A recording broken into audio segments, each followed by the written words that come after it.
श्री शिवाय नमस्तुभ्यम। आप सभी को सोमवार व्रत की ढेरों शुभकामनाएं। आज के दिन आप सभी सोमवार का व्रत कर रहे हैं। आपको सोमवार व्रत का पूजन करने के बाद सोमवार की भगवान शंकर की यह कथा अवश्य ही सुननी चाहिए। जो भक्त इस कथा को सुन के सोमवार का व्रत पूर्ण करते हैं उन्हें भगवान शंकर की कृपा से सभी आशीर्वाद प्राप्त होते हैं, उनकी सभी मनवांछित इच्छाएं पूरी होती हैं। जो भक्त व्रत नहीं करते, केवल इस कथा श्रवण मात्र कर लेते हैं, तो उसकी कथा के सुनने के प्रभाव से भी उनके सभी पाप नष्ट होते हैं और भगवान शंकर के आशीर्वाद से उनका जीवन सुखमय बनता है। अत्यंत कल्याणकारी यह कथा है। आइए हम कथा आरंभ करेंगे। अपने व्रत की सफलता के लिए और भगवान शंकर का आशीर्वाद प्राप्त करने के लिए कमेंट बॉक्स में अवश्य लिखिएगा, जय शिव शंकर, हर हर महादेव। भगवान शंकर आपके व्रत से अवश्य प्रसन्न होंगे और आपकी जो भी इच्छा होगी उसे पूर्ण करेंगे। आप देख रहे हैं देवभूमि ज्योतिष संस्थान का प्रतिष्ठित यूट्यूब चैनल देवभूमि धार्मिक। कथा आरंभ करते हैं। आपसे एक निवेदन है कि कृपया वीडियो को एक बार लाइक अवश्य कर दीजिएगा। प्रभु की कथा है, बहुत मंगलकारी कथा है और आपका एक लाइक हमारे लिए बहुत महत्वपूर्ण होता है, तो कृपया एक बार लाइक अवश्य कर दीजिएगा। आइए, पूजन करने के बाद आप एकाग्रचित होकर बैठ जाएं और कथा सुनना आरंभ करें। एक नगर में एक धनी व्यापारी रहा करता था। दूर दूर तक उसका व्यापार फैला हुआ था। नगर के सभी लोग उस व्यापारी का सम्मान करते थे। बहुत अथाह संपत्ति थी उसके पास और उसका नाम बहुत अधिक था। इतना सब कुछ होने के बाद भी, इतनी संपन्नता होने के बाद भी वह व्यापारी सदा दुखी रहता था।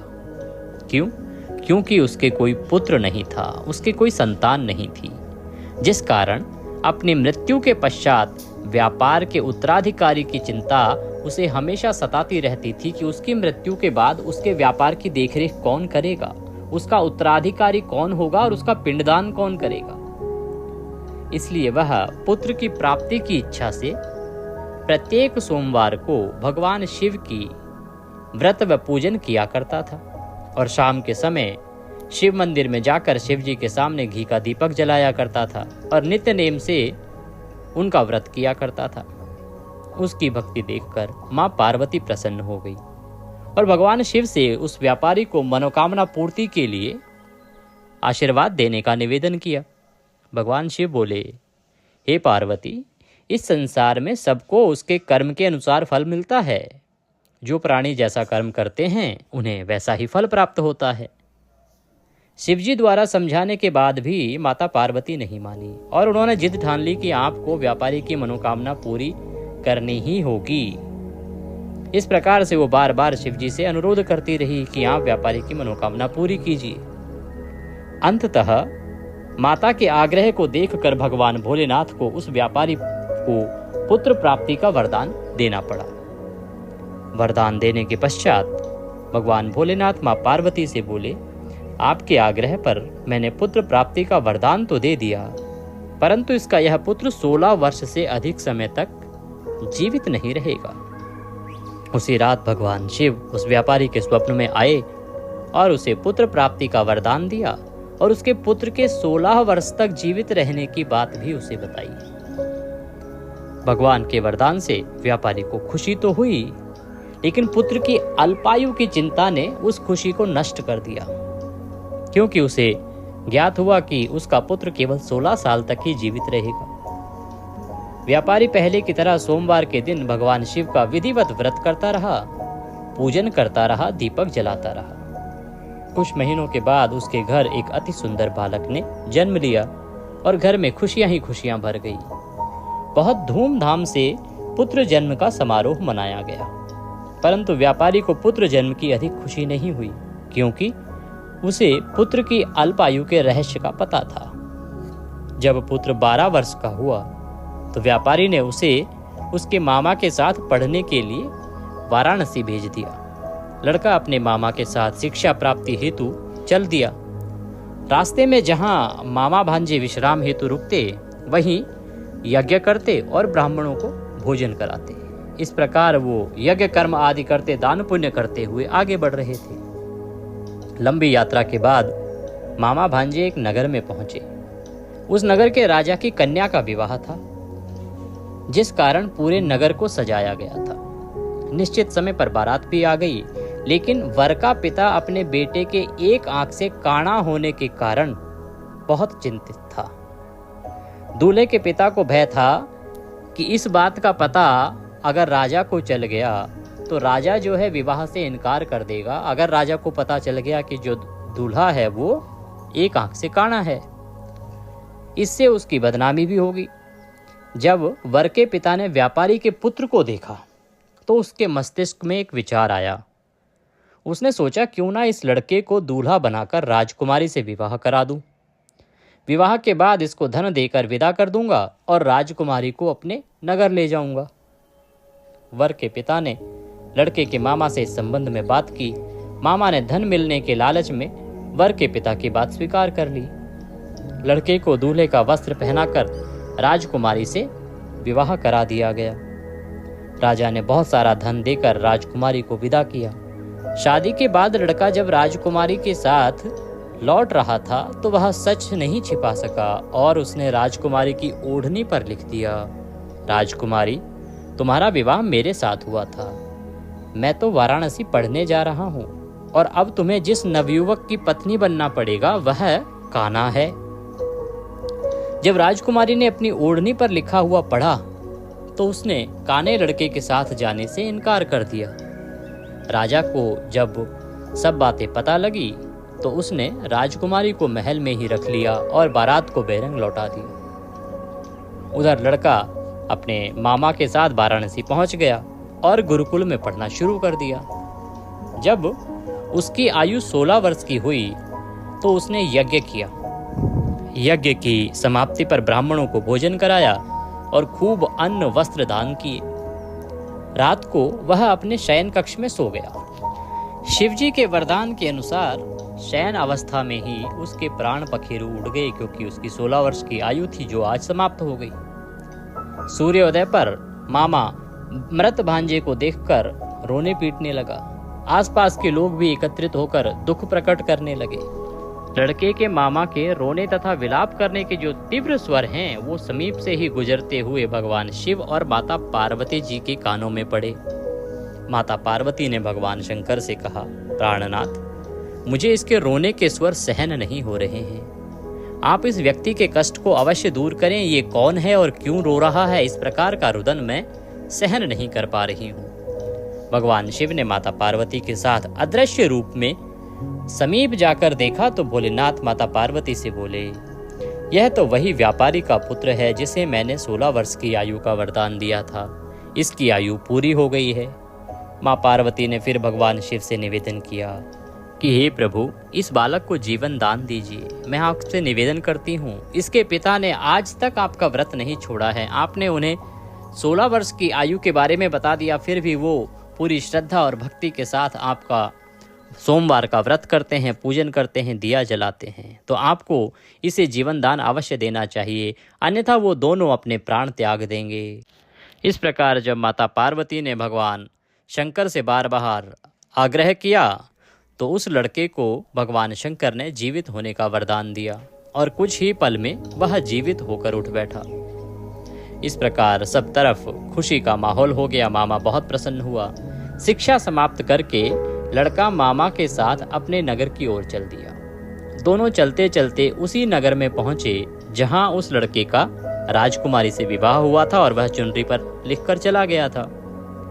उस नगर में भी उन्होंने यज्ञ का आयोजन किया। तभी समीप से गुजरते हुए नगर के राजा ने यज्ञ का आयोजन देखा और उसने तुरंत ही लड़के और उसके मामा को पहचान लिया। यज्ञ समाप्त होने पर राजा मामा और लड़के को महल में ले गया। उनसे उस विषय पर बात की और कुछ दिन उन्हें महल में रखकर बहुत सा धन वस्त्र आदि देकर राजकुमारी के साथ विदा कर दिया। वो मामा भांजे तथा राजकुमारी के साथ अपने नगर को पहुंचे। उधर नगर में पहुंचे तो भूखे प्यासे रहकर व्यापारी और उसकी पत्नी बेटे की प्रतीक्षा कर रहे थे और उन्होंने प्रतिज्ञा कर रखी थी कि यदि उन्हें अपने बेटे की मृत्यु का समाचार मिला तो दोनों अपने प्राण त्याग देंगे। परंतु जैसे ही उसने बेटे के जीवित वापस लौट आने का समाचार सुना तो वह बहुत प्रसन्न हुए और वो दोनों माता पिता अपने मित्रों के साथ नगर के द्वार पर पहुंचे। अपने बेटे के विवाह का समाचार सुनकर पुत्रवधू राजकुमारी को देखकर उसकी खुशी का ठिकाना ना रहा और वह प्रसन्नता के साथ उनका स्वागत करता हुआ उन्हें घर लेके आया। उसी रात को भगवान शिव ने व्यापारी के स्वप्न में आकर कहा, हे श्रेष्ठी, मैंने तेरे सोमवार के व्रत करने और व्रत कथा सुनने से प्रसन्न होकर तेरे पुत्र को लंबी आयु प्रदान की है। पुत्र की लंबी आयु जानकर व्यापारी बहुत प्रसन्न हुआ और भगवान को बारंबार प्रणाम करने लगा। शिव भक्त होने तथा सोमवार का व्रत करने से व्यापारी की सभी मनोकामनाएं पूर्ण हुई और इसी प्रकार जो भक्त सोमवार का विधिवत व्रत करते हैं और कथा सुनते हैं उनकी सभी इच्छाएं पूरी होती हैं। इसी के साथ ये कथा यहाँ समाप्त होती है। बोलिए शंकर भगवान की जय। अब आप भगवान की आरती करेंगे, आरती लगाइए। हम आरती यहाँ से पढ़ते हैं, आप आरती उतारते जाइए, क्योंकि आप सभी बार बार लिख रहे थे कि पंडित जी बिना आरती के आप कथा डालते हैं तो फिर आरती के लिए हमें और पुस्तकें ढूंढनी पड़ती हैं, तो आप कृपया आरती भी डाला करें। तो आइए हम ओम जय शिव ओमकारा आरती के साथ आरती करेंगे। आप सभी खड़े हो जाएं और भगवान की आरती करना आरंभ करें। ओम जय शिव ओमकारा स्वामी हर शिव ओमकारा ब्रह्मा विष्णु सदा शिव अर्धांगी धारा। ओम जय शिव ओमकारा एकानन चतुरानन पंचानन राजे प्रभु पंचानन राजे हंसासन गरुड़ासन वृषभान साजे। ओम जय शिव ओमकारा दो भुज चार चतुर्भुज दो भुज चार चतुर्भुज दस भुज अति सोहे बोले दस भुज अति सोहे। तीनों रूप निरखता प्रभु जी के रूप निरखता त्रिभुवन जन मोहे।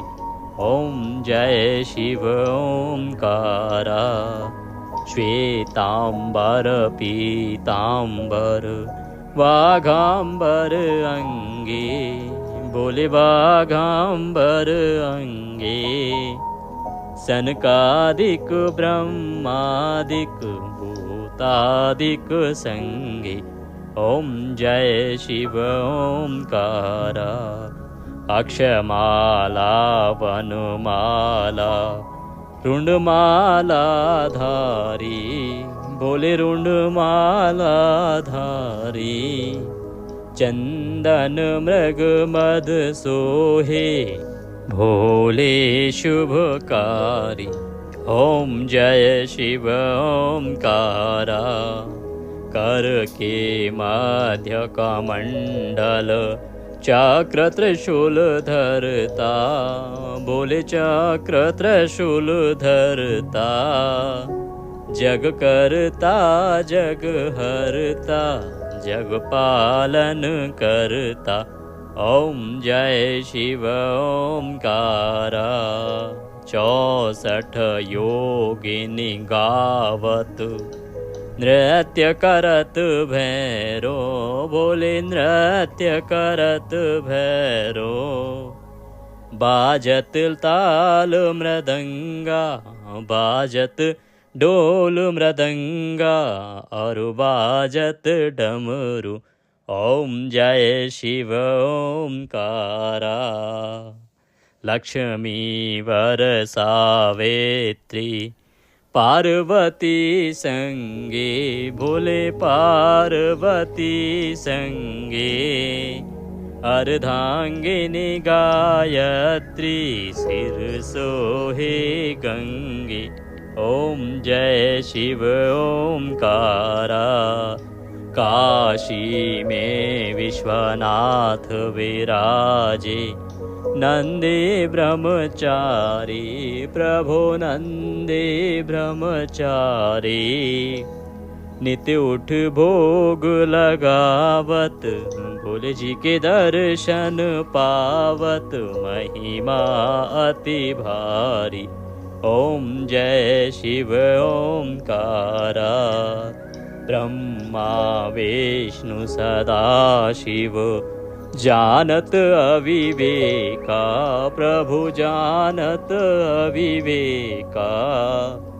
प्रणवाक्षर के माध्ये, ओमाक्षर के माध्ये, ये तीनों एका।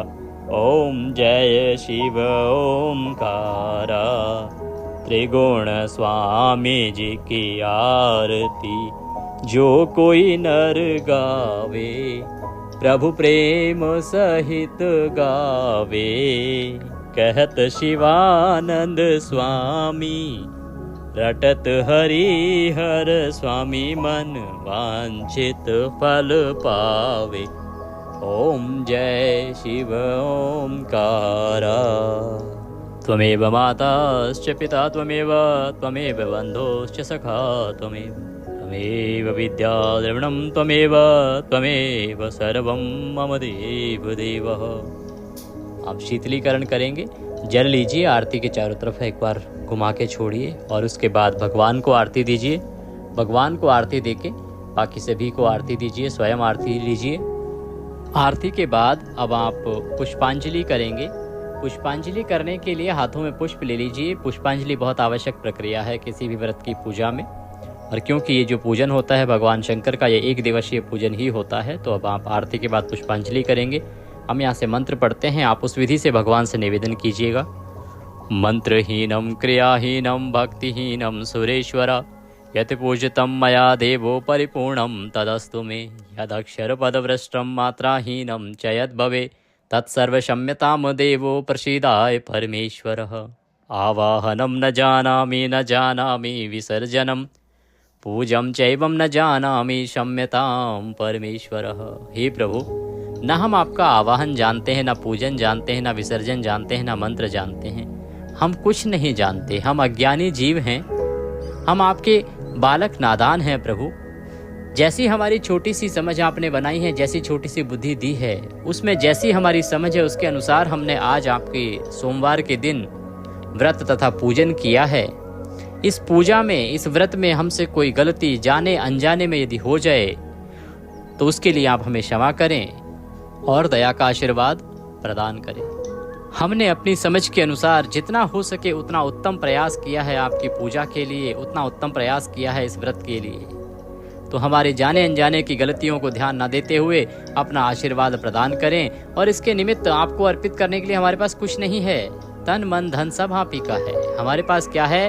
हमारे पास केवल मालती मलका जाति सत्पत्रादि संयुक्तम पुष्पांजलि मया दत्ताम ग्रहणाम परमेश्वरः। प्रभु, यह पत्र पुष्प की भेंट है, इसको स्वीकार करें और आशीर्वाद प्रदान करें। वह पुष्प भगवान के चरणों में अर्पित कर दीजिए और खड़े खड़े वहीं पर प्रदक्षिणा कीजिए और उसके बाद भगवान को प्रणाम कीजिए।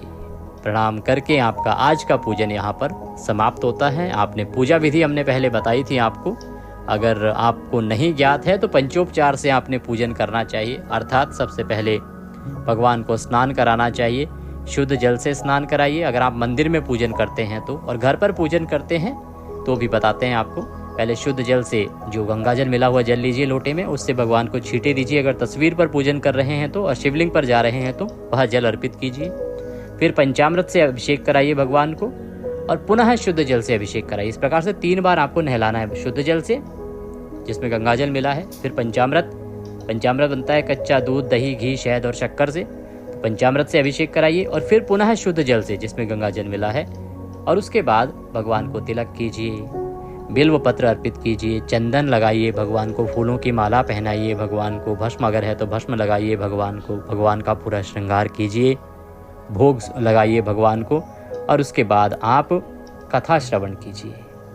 कथा श्रवण करके, आरती करके, पुष्पांजलि करके आप अपने व्रत को पूर्ण करते हैं। ये है विधि सोमवार पूजन की। इस प्रकार से आपको पूजन करना चाहिए, कथा सुननी चाहिए। अगर आप इस प्रकार से पूजन करके कथा सुनते हैं तो अवश्य ही आपकी मनोकामनाएं भगवान शंकर पूर्ण करते हैं। वीडियो अगर थोड़ा सा भी अच्छा लगा हो तो कृपया एक बार लाइक अवश्य कर दीजिएगा। अपनी मनोकामना पूर्ति के लिए कमेंट बॉक्स में अवश्य लिखिएगा। जय शिव शंकर, हर हर महादेव। भगवान सब पर कृपा करें।